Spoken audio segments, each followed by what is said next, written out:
Are we close to ready? Anywhere near ready? I clicked record. I don't care whether you click waiting record. on you, little mower boy. Yeah, that's Look like Bobby Boucher driving down the road. Bobby Boucher Hoping had for Vicky Valancourt. a lot more horsepower in his mower than Dad does. Only because Vicky Valancourt did it for him. Yeah. And he got to see her boobies. He liked them, too. Oh, see, you never knew what you were going to learn when you're listening to this podcast. All right, guys, welcome back to the Raised Hunting Podcast. I am your host, David Holder. I'm joined today by Warren and Easton Holder. I'm apologizing for whatever they might say. Just downright out of context, wrong. Just, you never know what's coming out. So I just want to cover it now. We've now acquired a lawyer that we keep on hand for all these issues that they bring up. So, I don't know what a lawyer is. Pretty sure, too, it ain't illegal to make a racist joke. Well. Oh, yeah, it can be. It depends. Have you not seen the Border Patrol Instagram? No. What happened to your eye? They burned it. Right here? Yeah. Why'd they do that? Because they're trying to kill all the shit that's trying to kill me. Well, then why do you have your bandage on the side of your head? Because they did that too. Well, why can you bandage that one? Because this one they froze. This one they had to send in to have it tested, and the one on my shoulder they had to send in tested, and one on this shoulder they just burned off. You're going to look just like Pop. I don't know if I'll end up getting that far. You're already halfway there. No, I'm talking about I don't know if I'll make it that far. I think you're going to be just fine. All right, so just for those of you that can't see, yes, I am 57 now. They're telling me you need to go in. I'm supposed to tell everyone in my family, so I guess I'm supposed to tell everyone I know, wear sunscreen, because otherwise it's going to catch up with you all the time. You need to stop spreading that cancer. I know, I agree, because Easton says that the sunscreen is actually worse than the stuff you get from the sun, which I did find out yesterday that you can't even wear sunscreen if you're going to go swim with stingrays. They won't let you have certain sunscreens on because it's harmful to them. So if you go swim with stingrays on the daily, probably don't want to wear sunscreen. I don't know. So how do you suggest not getting burnt? Just suck it up. Oh, yeah. Go look at all the people that were in there when I went in there. I remember a time when I can't remember if Dad had the same thing or if he was sick. No, Dad was sick, and I got burned like no other. And you were on the couch for 2 days. I was. Yep, I still don't wear sunscreen. A sunburn, which was, I'll give it to you, like terrible. But all that could have been avoided with just a little cancer spray. Yeah, I'm good. I'm taking it. After I did that, though, it's like my skin doesn't burn anymore. It doesn't matter. I'm telling you. I really don't have that strong of an opinion on it. I was mainly giving you crap, but that is a common thing that people are talking about, that sunscreen is not as good as you think it is for you. I don't know what you should do. All I know is that when you get to my age, they're telling me now I need to go in annually and have them take a look at all the moles that you grow and like that, and they'll tell you they're good or they're bad or cut them off or whatever. So this could be my last podcast, just so you guys know. They might come back and say we got to take your head off. So I got 2 weeks, 10 days. They said they're going to come back with results. You're a moron. If they go that far. Maybe they'll just take the tongue first. Yeah, that'd be nice. All right. All right, guys. Where are the Bobcats? I would be preferred they take my ears so I have to listen to this shit. It wouldn't change how you hunt because you sure can't hear anyways. I still get it. That is not true. Yes, it is. It is too now. He'll admit it. Oh, I don't hear as well as I used to. No, but I still hear better than average. Still probably equivalent to my hearing or better. I can tell you right now that we just drove 12 hours together, and I farted multiple times in that truck, and he never once heard it. And they were not quiet. Did he smell it? No, evidently not. No. That's a good thing. See, as you get older, you're just kind of oblivious to everything. So, all right, guys, so let's try to get this started. What we're going to talk about today is predator control. Now, we're not going to go into tactics and things like that. We want to talk about why you should be We're going to bring somebody on that actually knows the tactics. But to say, why are we going to go into the tactics? I think where he's going is not even like coyotes, what everybody thinks of. We're going to talk about some other things that everybody can do that would be Very helpful. Coons. I knew it was coming. Okay, carry on. What? It's just a four-legged critter. Okay, so we're going to talk about predator control. I think that maybe there's two things that have brought up today's subject. One is there was a video that just came out here, 10 days ago, a week ago, 2 weeks ago? I never maybe? saw it unless you showed it to me, so it never showed up in my videos or anything. Really? Yeah. I saw it everywhere. 2 weeks ago, Nick says. So where a bobcat is caught on trail camera catching a flying turkey. I mean, it launches itself. It's got to be 6 feet in the air when it catches her. And then two of them roll across the ground, and the bobcat eventually has himself a meal. So I guess if you think about that, and here's what I have a little bit of factual stuff to put behind it. I don't have how many a turkey or how many turkeys a bobcat would eat, but I do know that they say the average mountain lion kills a deer a week. That's typically, so anyhow, so let's just say, for instance, instead of 52, 50. Let's say that a bobcat only eats half of that, 20 turkeys in a year. That's less than half even. 20 turkeys per bobcat, and if you got 10 bobcats running around in a mile area, you just wiped out 200 turkeys. That's significant in my opinion. So anyhow, that's part of what brought this on. The other part of it is our turkey situation has dwindled again. And not just us, multiple states. We have one state, South Carolina, just now banned all killing of jakes. And they've changed some laws and things like that. That's a whole different subject. But what everyone is trying to do is see what they can do to bring back the turkey population. And so what do we think that we can do, and how would we go about doing it? What do we think is right? What do we think is wrong? What do you guys think is right and wrong? And what are you doing to help yourself when it comes to predators? Or are you? Are you just dependent on everyone else to take care of them? Thoughts? I know you have some thoughts on this. I don't know. We're not starting the podcast yet. We have to do our interview, our freaking commenters. Oh, yeah. Sorry, I got out of Holy hand. crap. 20 minutes later on good Lord, that was a long title. All right, Warren. Okay. Sorry about that, guys. We'll get there in a minute. I like to keep it interesting. Hit our Spotify and Race Hunting people, which shout out to Spotify because we have 350 5-star reviews. So, Nick, you're going to need to beep this. Whoever There's the one was that went and gave us a 1 and had us at a 4.9 for a while, the other 349 said, screw you. Nice. So we got it back to a full 5 stars. It's a 350 reviews of 5 stars. Nice. Which we were 4.9 for quite a while, Yeah. so somebody had to have, which I don't even know how that maths out that you could ever get back to a full 5. I think they're saying that after you get a certain amount, the 1 really doesn't matter. It's a Well, it's not outlier. even 1. If it's 4.999999, I'm talking about the one person that voted for a 1 star. well, he was a penis anyhow. Or maybe we're really screwing up and maybe they went back and they changed their review. He's We're calling really him a nice. penis. and we're like, they're going to go right back. Yeah, one of these days somebody's going to comment, yeah, that guy you were talking about, it was me. So, Or we're going to find out that some of our podcast fan base just whacked him. They found out who he was. They just took him out. we'll keep our mouths shut, but we don't support it. Okay. Shout out to Dan Parker. He says, enjoyed your show. Lots of good takeaways from them and always good for a laugh. Or 6. Thanks. Ethan Kessler, 4610. He says, I was at work. I dropped everything and I ran to the bathroom just to see Warren's outfit. I dropped everything. Our YouTubers, William Ayers, SP4TT, says, great episode, guys. Opening days here in Pennsylvania on Saturday. Can't wait. I always forget how late the east side of the country opens. Chase Knowles, 8726, says, great podcast, guys. Always good hearing from Shane. Good luck, David.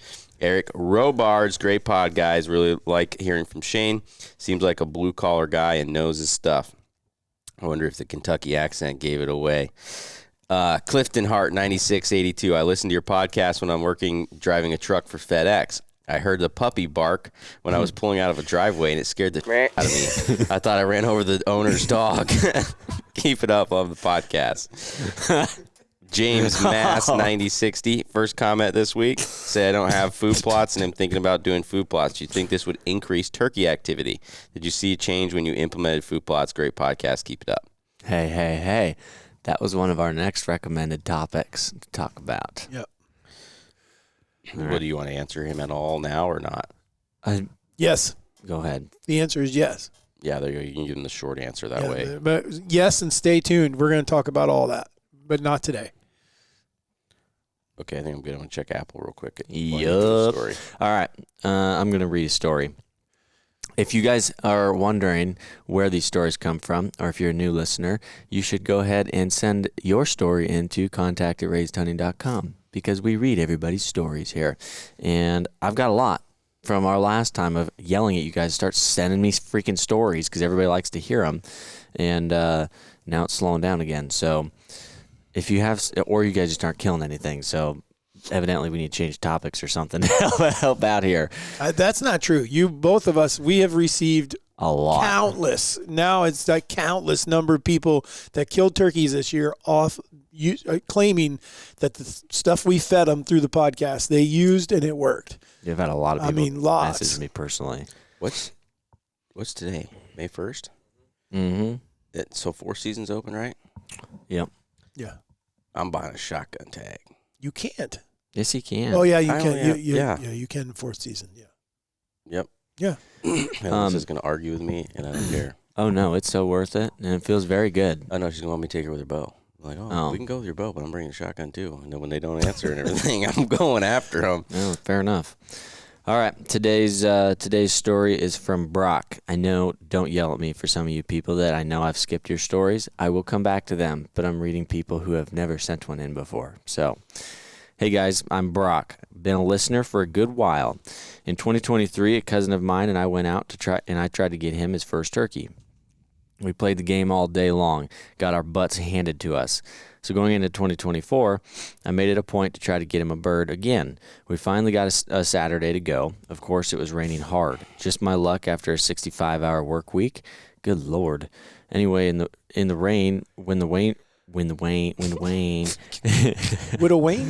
when the rain broke, You sound like Lawrence. it hit the road. Our first stop had no birds, but waiting for us back at the truck was a DNR officer. He was cool.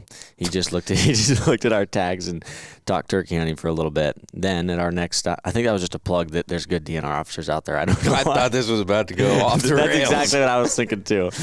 Then at our next stop, there were 2 lone gobblers at the place that the owner had let us hunt before. Went and asked, and he said, "We're good to go. Go get them." I replied, "We'll be in and out." I did not believe myself whatsoever. Anyway, we go back out there, and the wind is ripping on the hilltop. So I grab a glass call, and after the 3rd yelp, I hear a pair of them cut me off. Waited, and then again replied, but a little bit closer. "Steven, be ready. Those boys are coming." The 2 got up to about 45, 50 yards and hung up. They were acting funny, and I couldn't figure out why. Then I heard a gobble behind us, and there was a much larger tom with a hen roughly 450 to 500 yards down the hill across the creek in the next hayfield, so over by Ma's house. The 2-year-olds walked off, and I was discouraged, but the other bird was coming, so I didn't quit yet. I kept working on him for about half an hour. The 2-year-olds stayed at 60 to 100 yards the whole time hammering, and so did the big hoss his whole way, hammering every time I called. He crossed the creek to my surprise and then stopped gobbling. He then skirted us and headed towards the 2-year-olds. I was so confused why he came over 500 yards just to skirt around us and go to the other ones when he hit 80 yards. A few minutes go by, and I'm about to pack up, but my cousin said, "We'll give it 15 more minutes, maybe 30 seconds after that." I hear him say, "Shh." Dude circled behind us on the other side of the fence row and was strutting at 30 yards. He worked to about 10 to 15, then my cousin Steven let him have it.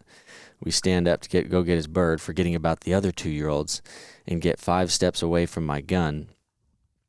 Then the other 2 toms started beating up on his head, flapping the bird. So I went back, grabbed my gun, and blasted the tom standing on top of his dead bird. 1:30 p.m. double. We high fives, grabbed our birds, then realized he had a humongous spurs. They ended up being 2 inches and 2 and 8 inches spurs. That's huge. Best turkey hunt of my life. Not only did we double, but this one giant tom, we did it in less than an hour and a half of hunting.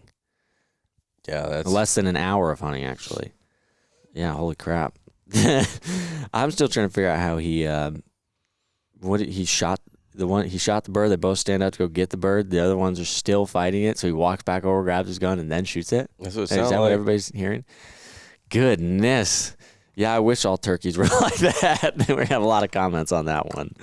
That's pretty freaking cool, though. That's really. But 2 inches or 2 and an That's eighth nuts. giant spurs. Yeah, when he said that, I turned around and saw a bigger one behind. It makes me think of like deer. Obviously, there's a little buck in front of you, and then there's a big ass deer behind you. Turkeys, I'm like, what is it? A freaking T-Rex turkey back there or something? They all look the same, but that would be a lot bigger. It is a lot bigger. Good for you, man. Congrats on that. Seems like once you break the ice, then it kind of gets rolling. I have a buddy down in Missouri that had never killed a turkey. I was supposed to go down there, and I didn't end up being able to go, and he got his daughter one on opening day of youth season there, and then just blew the doors open. They've killed 4 or 5 now, and he had never killed one in all the springs, and he calls every day. What decoy should I put out today? What call should I use today? Whatever you've been using, because it's working. Yeah, I told him, I said, don't call me anymore. I'm going to call you. Yeah, no kidding. Although, just mail me your horseshoe is what I said. Because his horseshoe ran out yesterday. They went out and didn't hear a bird all day. That's probably because he killed them all. No, he said they had heard him the night before. Rain, big storms. And so there's a little bit of a turkey thing. Like yesterday morning, I told you, so it was nice out yesterday morning. It was a little overcast, but didn't feel like it was going to rain or anything like that. Turkeys were gobbling everywhere. This morning, it's kind of heavy. What is the barometric pressure this morning? I didn't look. I bet it's below 30. Why would I be looking this morning? I don't know, because you acted like that. No turkeys were wake gobbling. up in the morning and check it out. Like yesterday was off the chart. This morning, none. I bet it was high yesterday. I bet it was too. Check that barometric pressure. See whether they're baritones or not. All right, who's going first? So you said, where was the numbers that you got from the bobcats? The number? He was talking about mountain I just line. did. I used the mountain line and kind of. I don't know what. I don't know. I haven't found anything. You said like in a mile area, 200 turkeys or something. Yeah, because what I'm saying is, I think you could possibly. Now, granted, bobcats can live off a lot of other things. Like we've seen them eat squirrels, rabbits, and stuff like that. But I wonder how many turkeys one bobcat will kill in a year. And if you just said every other week he was killing one, or even part of that, let's say 20. Even 10 is a lot, in my opinion. I mean, if you had 10 turkeys that were killed by one bobcat, and there was 10 bobcats in a couple mile area, you're knocking out 100 turkeys. So he's getting a little less than one a month. Yeah. So this says on average about a bobcat may consume 15 to 30 wild turkeys per year. So I was obviously that's very broad. That can vary. Right, but that means I was really close when I said 20. That's where I started. I was saying half. Yeah. I think they're eating more than we think, because here's the thing is, so when we moved to Iowa in 2012, you could not kill turkeys in our county. It was illegal. They said, turkeys. You couldn't kill bobcats in our area. And it was about 2 to 3 years later, they said, okay, if you have a trapping license, everyone can kill one. They felt like the population was back. Since then, I think now it's more than that. Didn't kill 3. Is it 2 or 3? Because and we know just from our trail camera photos and video that we got lots more. I mean, it's not uncommon now for us to get a bobcat on a card pull. I mean, often. And on every farm. I don't know of any place that we're hunting that we don't see them. I would say if you went like per card pull, there's going to be a bobcat, at least one on there every time. Probably. I know at each place there's at least 2 right now, like at least by his place, that I've seen separately that are living. Yeah, 2 bobcats? Yeah, like 2 totally different ones on each spot that normally you're thinking maybe there's 1 or something, and it's definitively 2. Does it say how big their territory is? I didn't look that up. Because I would think like around your house, if I had to just take a guess, I would think there's at least 3 or 4. Just just in my area. block. Yeah, that's what I'm saying is like if I've seen 2 totally different ones, that I can't imagine how many. If there's 4 or 5 or something, I can't imagine there is like 10, but I would think there's quite a few others because it's not like they just hang out where you can see them all the time. Would they eat coons? 6 to 30 square miles. I would think they. I don't think so. I don't think they want to deal with that. I don't know. They might eat the little guys, but I do think that they just avoid the fight. A turkey is definitely not that big of a fight. A squirrel is not a big fight.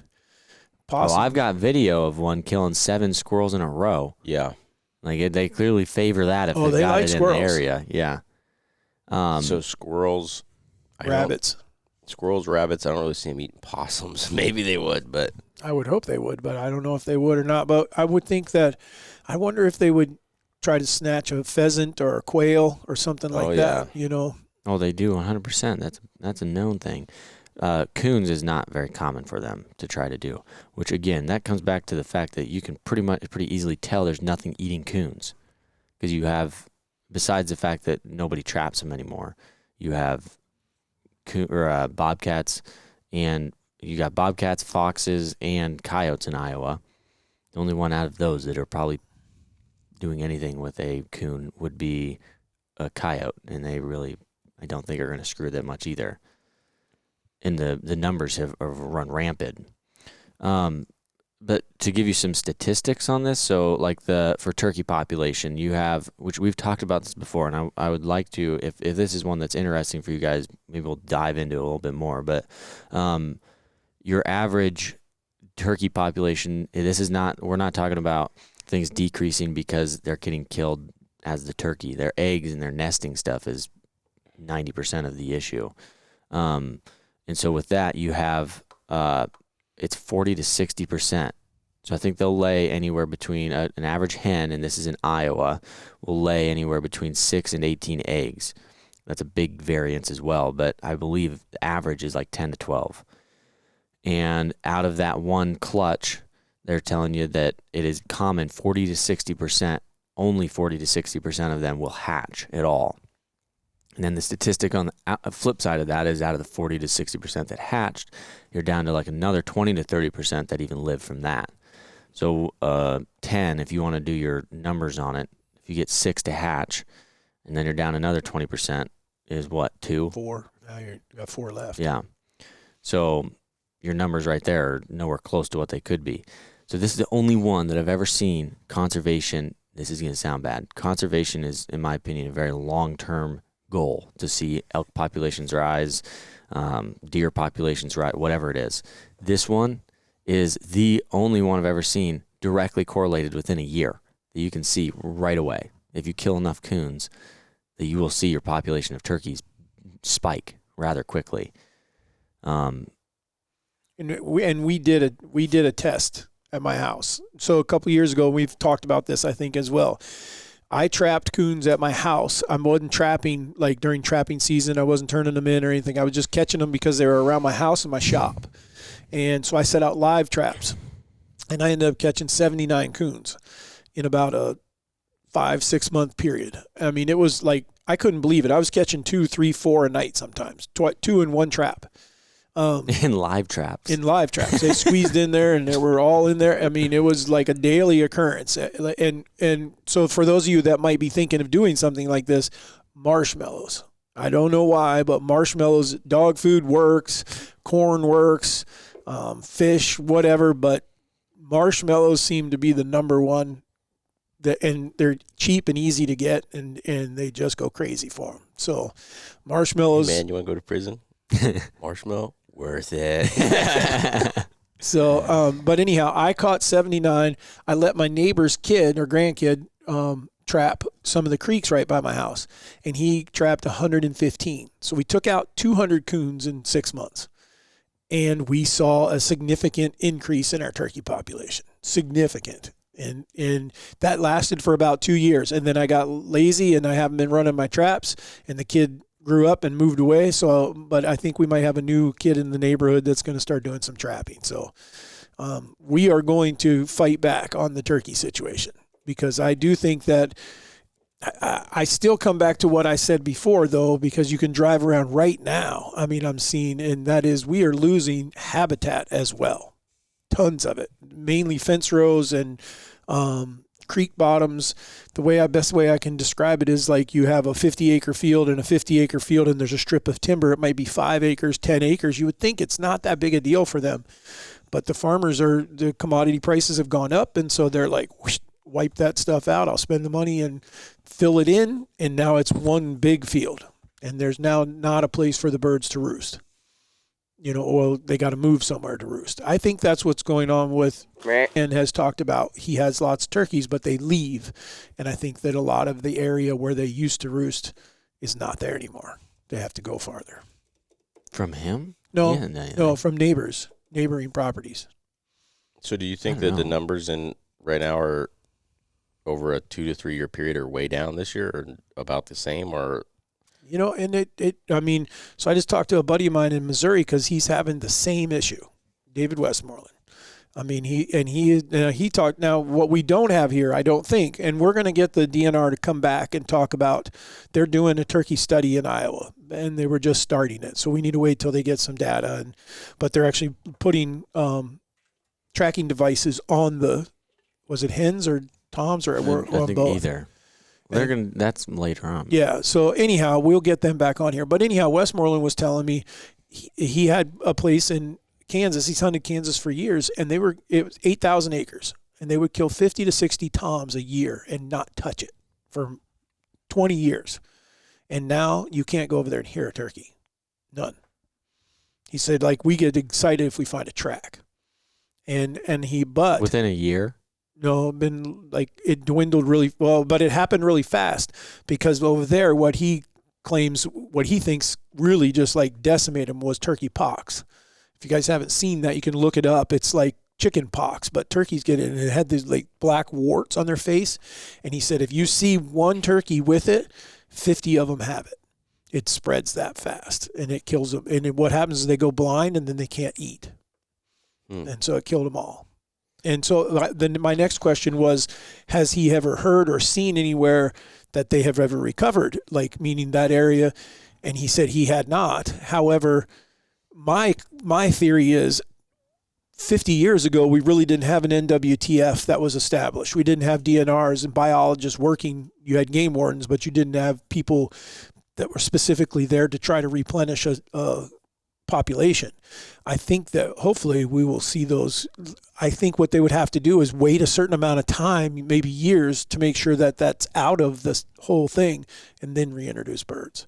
What did he say about the Missouri numbers? So the Missouri numbers, he is attributing to the same things we are, that predation from predators. Now, one thing that he brought up, and I think some states are already doing it, I'd heard of it, I think it's a great idea.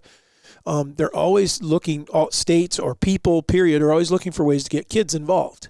So let's get kids, pay them $1, $2 or something like that per tail for a raccoon, and have them go out and start trapping these. And it's only for youth that can do it.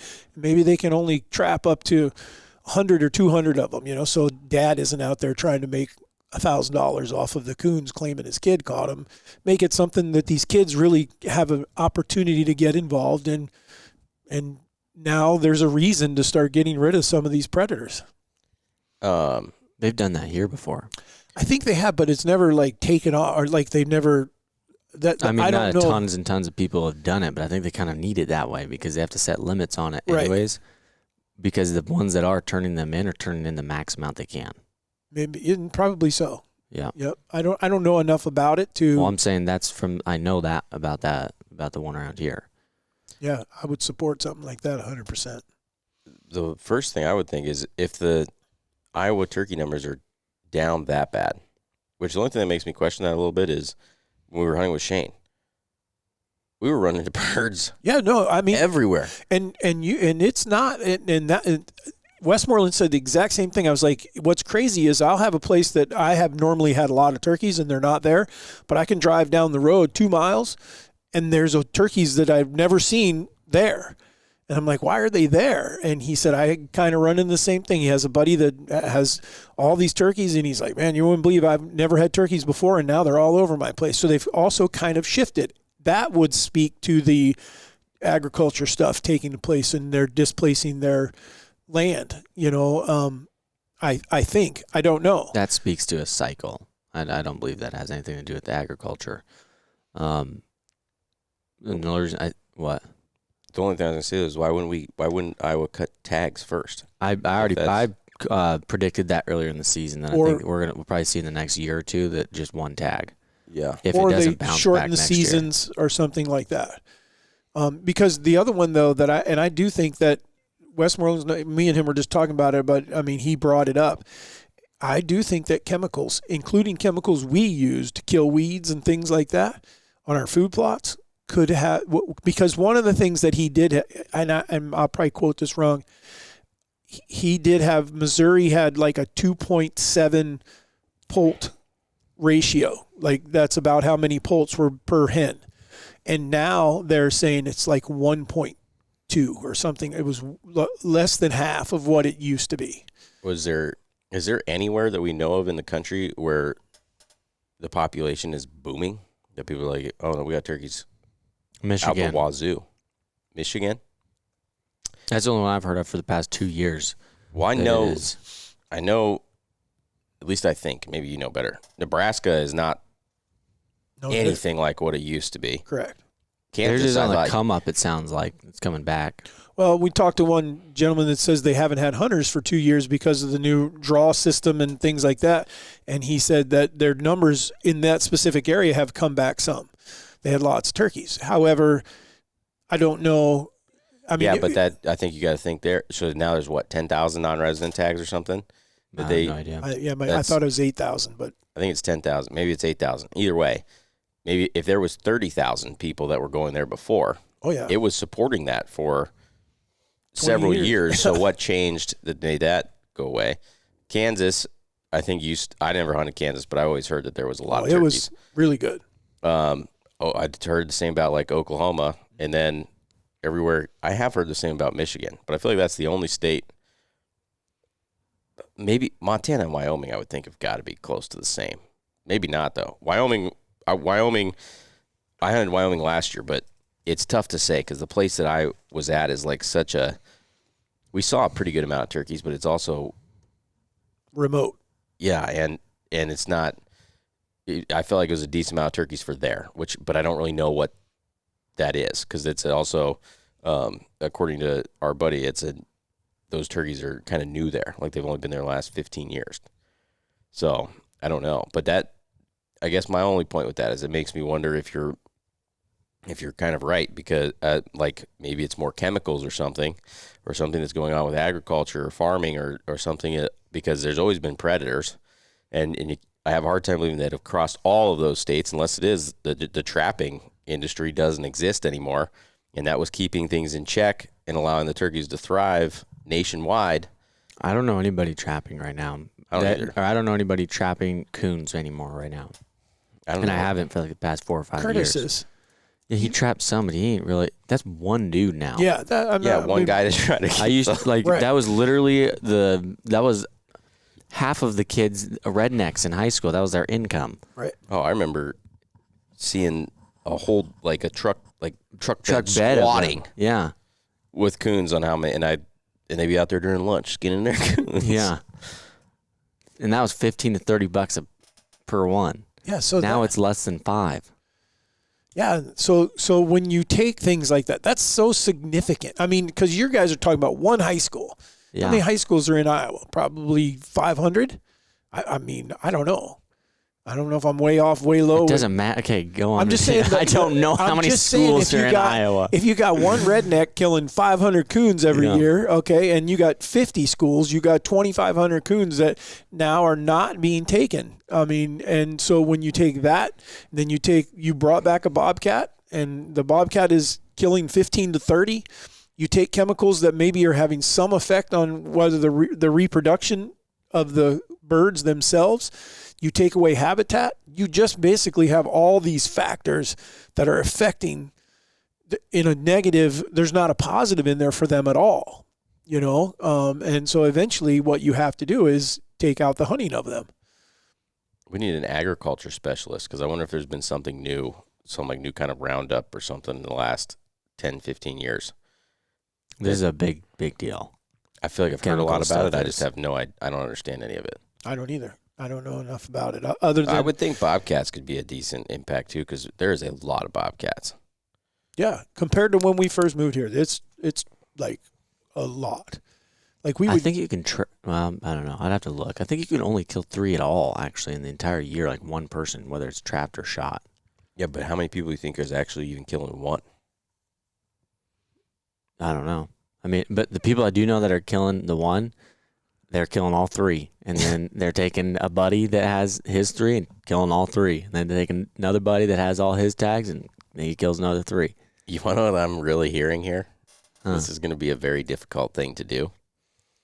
Is that rednecks and the fashion world Need to come together. need to unite Yeah. somehow, because then that's the only way I can see where you could get prices high enough that you could be like, hey, we can pay you $10 a coon again, or we can pay you 15, because then it's got to be on some runway and they're selling it for a whole bunch, and I'm work all about it. like gloves and and hats. Like, Honestly, if you could get that connected well enough, and if somebody out there does that, because you just said that, that could be one of the biggest changes in the fashion and the trapping world history.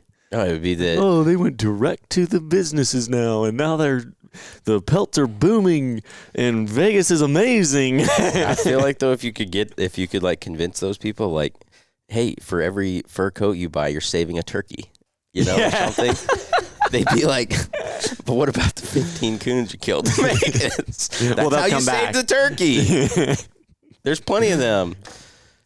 Because then you could have like a bobcat hood on it, and then those ones, now you can really charge for the bobcat hood. And because otherwise I don't see, like, what else, how could you ever have, the only reason so many people were trapping, it was because of the money they were making, right? Yeah. How were they making that before? How are they making what before? How were they able to pay people $15 to $30 a coon? Like, what was happening with those pelts that people were paying that? Where was that industry? I don't know well enough to actually speak on it. From what I understand, that industry is worldwide, that they're using that for clothes and different things. So why don't they need world. it anymore, though? A lot of synthetic things have come out now and I could be way wrong here. I do think a big one that has been a deficit is the amount of people that don't want to support. They've got a dead Killing of animal an on them animal, and stuff. Okay. But the synthetic stuff, I think, is also played a big. They can pretty much now make anything they want that looks just as real as anything out there. You might be able to do that then, because everybody's going 100% against synthetic stuff now. And so we can just say, like everybody else, that synthetic coat's going to give you cancer. Well, I think the other thing is, though, someone genuine I don't know this as far as for a coon, but I have seen some. I can't remember what it was. It was some type of critter that they had decided to, instead of going out and kill them in the wild, they just reproduced them like you do a chicken farm or whatever, and then I'm sure they're probably able to get way better margins and all that kind of stuff. Fatten them up, get a lot more hide off of one coon or whatever it is, whether it's a beaver, whether it's a muskrat or whatever, and then you don't have to go kill the wild ones, and you just control your population right there, and then you're not going to check traps. You just do it all there, skin them, and man, that could devastate. I just wonder if you could. I feel like that group of people, meaning so let's say that's correct. That's what's going on, is now they're either made in a farm or they're synthetically made. Synthetically would probably be better, because now if you could show the story of, look, this is what's happened to the turkey population, this is how it's affected the squirrels and everything else, because you quit buying it, now there's actually way out of whack. And so these ones are going to extinct these ones, where when you actually were buying it and you felt as though you were doing something wrong, you were actually helping the entire ecosystem. I feel as though those people maybe bought into it enough that if you could truly show them that impact, that they would possibly be all about it. Because I think the problem that you're going to have is I don't think you're going to get rednecks buying the $500 coon coat. They want to kill the coon and sell it, but and then that's why we need the fashion world, because the way our coon coat, I think, would look is, I don't know, some of the stuff they consider art, they might be like, oh yeah, it's very extrinsic or whatever. Maybe not, because I know that it would just look, there's coon 1, coon 2, coon 3, coon 4. So when I guess let's pose this question. When do you know that it's time to step in?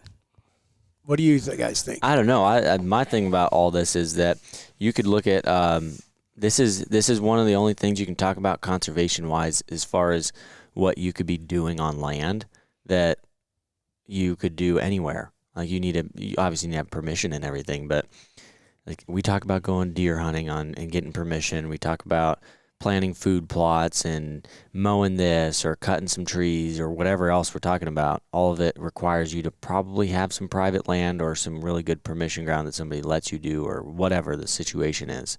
This is one that you could have public land, you could have private, you could have your own stuff, you could be permission anywhere, and just about anybody, as long as you are checking with them, is going to tell you, yeah, go trap as many as you can.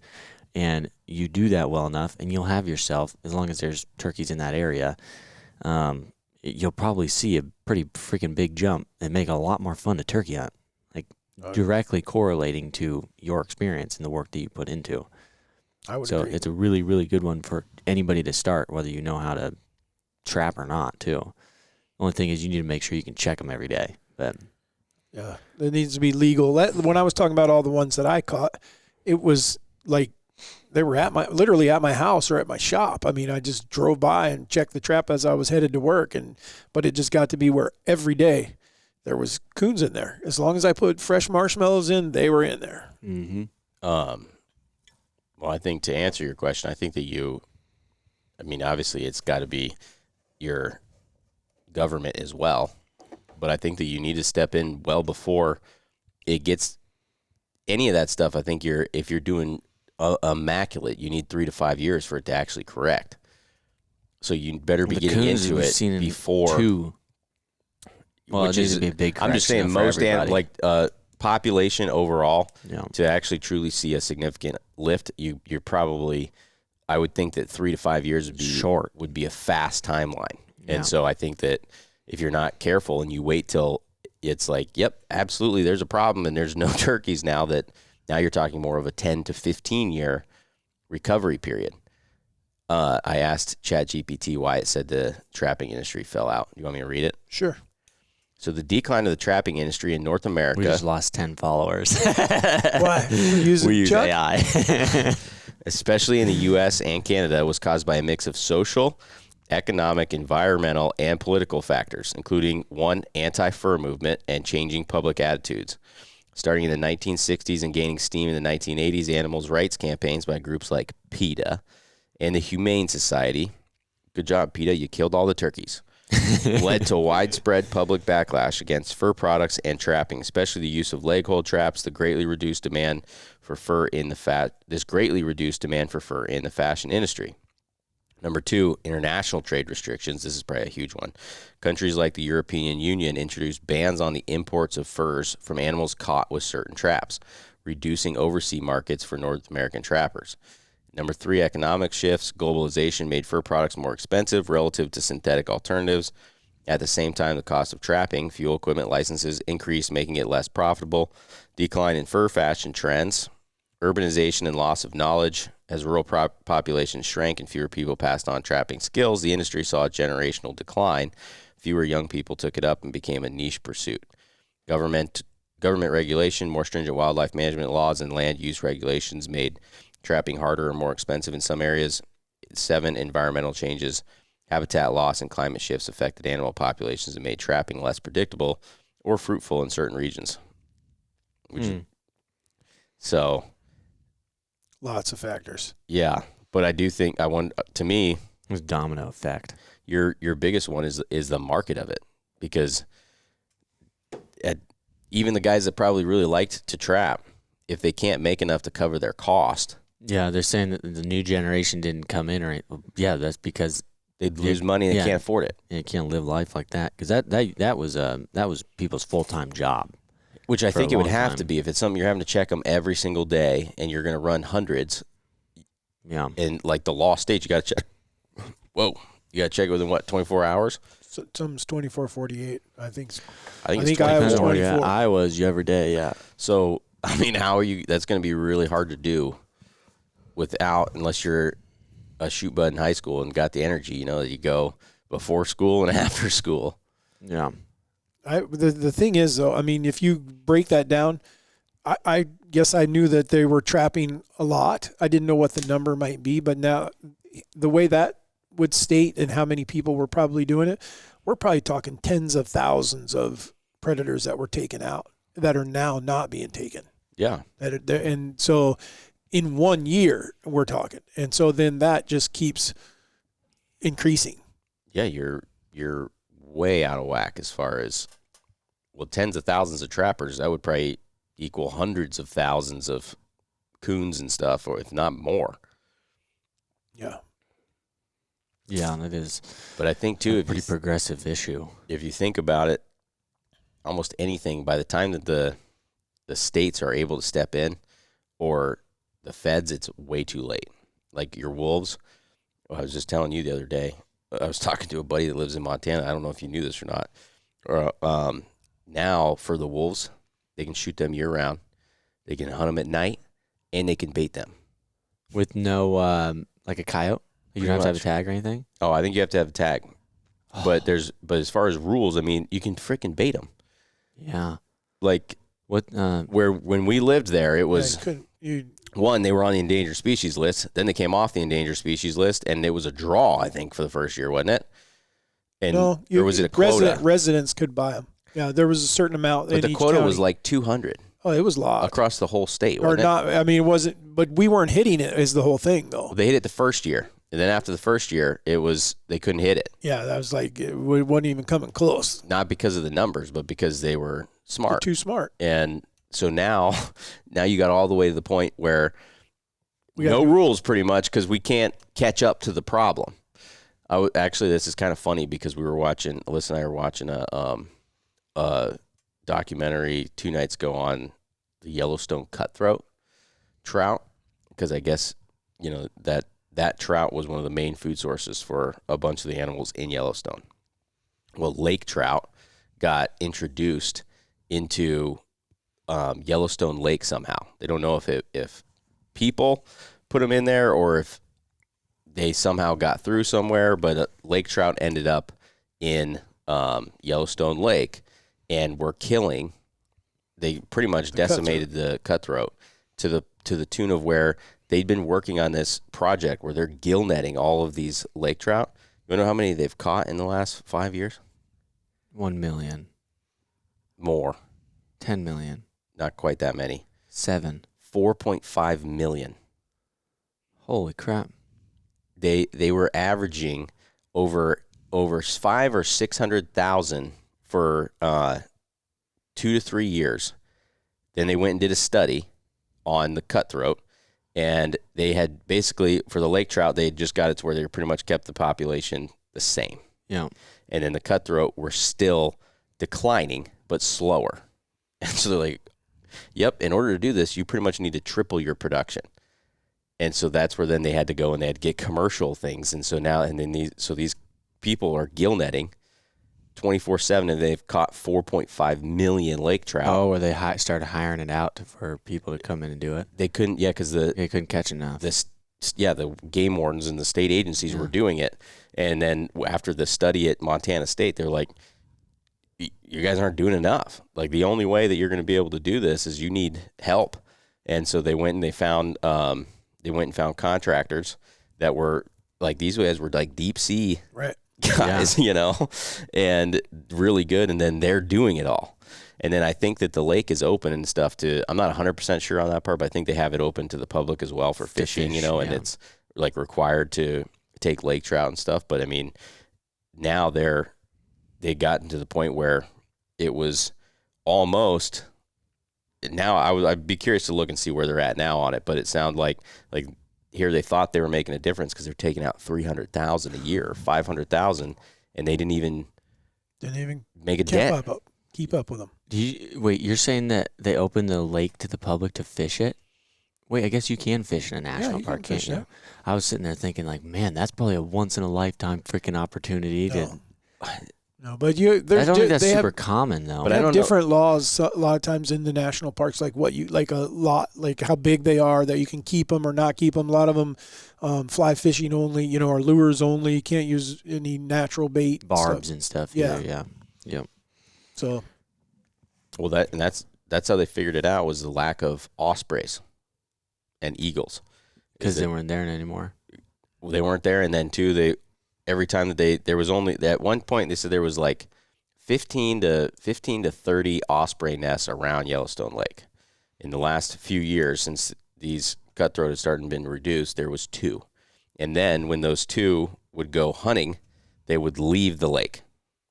So before they were all going to the lake, now they would leave the lake. And then the eagles, so the golden eagles and everything, started preying on pelican babies and everything else they could knock out of the sky instead of fish, because there wasn't enough of the cutthroat. And then the lake trout didn't help them at all, because the lake trout, I guess, stayed towards the bottom of the lakes, where your cutthroats stay more towards the surface, where your eagles and ospreys and stuff could hunt.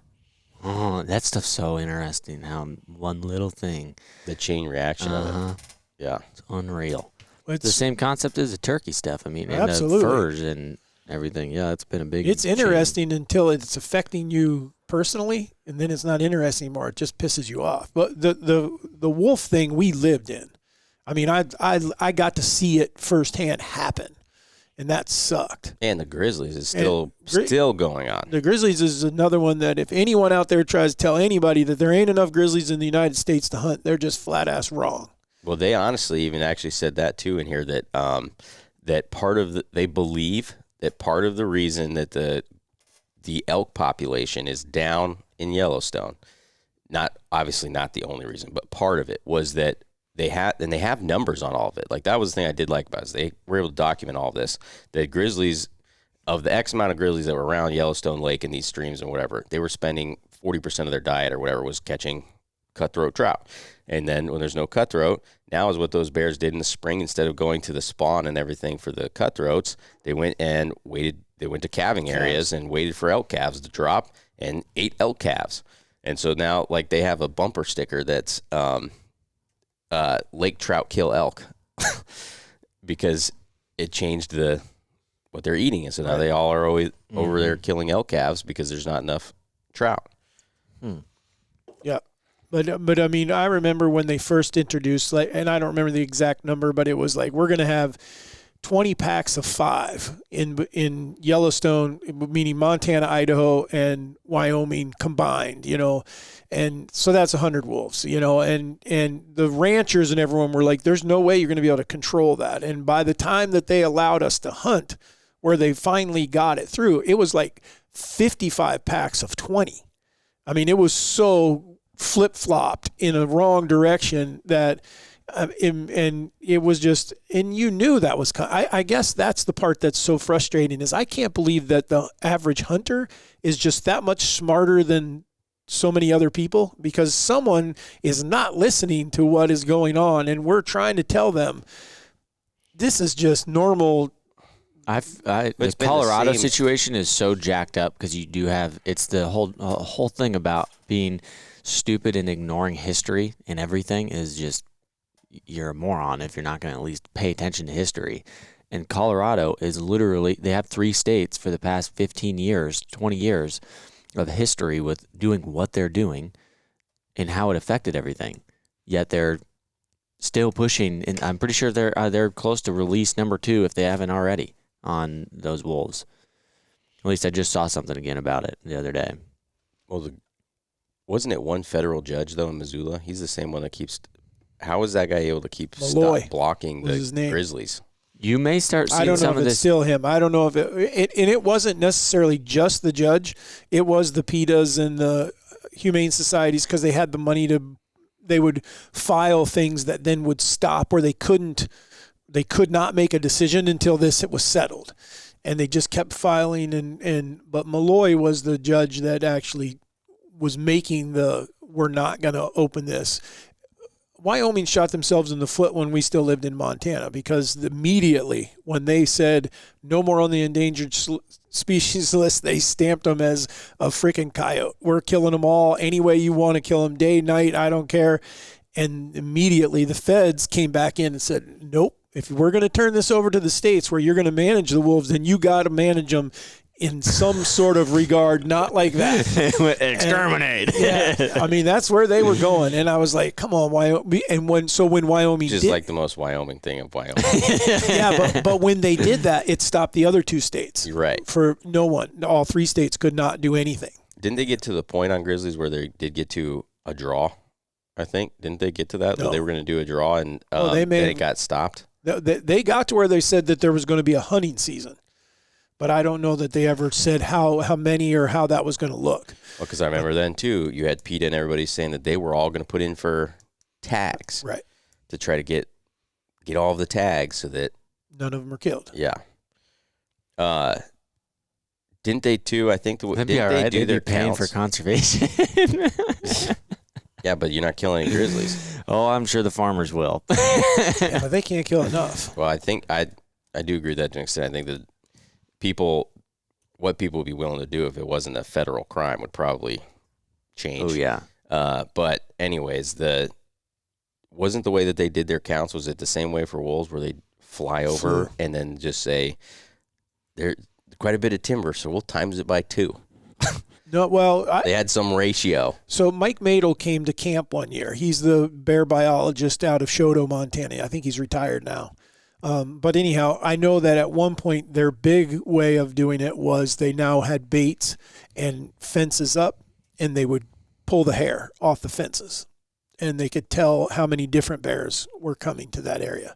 He felt like they were getting a way better count on that. But yes, they would fly, like he talked about, different places right there on the Rocky Mountain front where they knew those bears were denning and how many dens and how far they had gone out from the mountains. You know, like pheasant hunters were now started Fort Benton. If you people that aren't familiar with Montana, the western side of Montana, 2/3 of the population live on 1/3 of the state.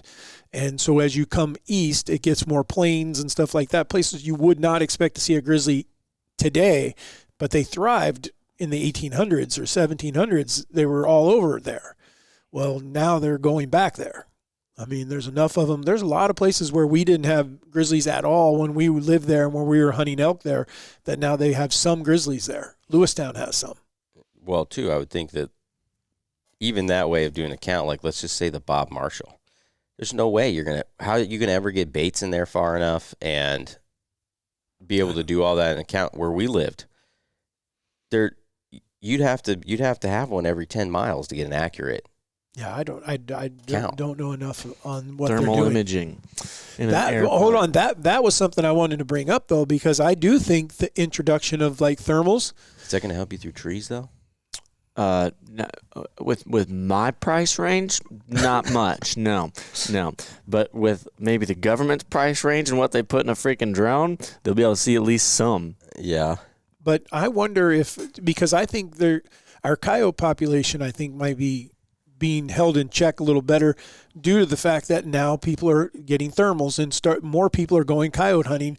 It's more effective. They're killing them at night. It's more fun. I don't know. I disagree with that. I like during the day much more. I'm not saying. I'm just saying that it's something else to do that didn't exist before, and now there's and more effective. Yes, so I think that could guys get into taking a thermal and go and shoot coons at night because it's something that can be done because you can call those suckers and stuff like that. You can call them, but you can also. I've done that. It's super easy. You just walk through the woods, bloop bloop bloop, and I've like just walking down the hill. I've shot like 3, just walking through the woods with it. Yeah.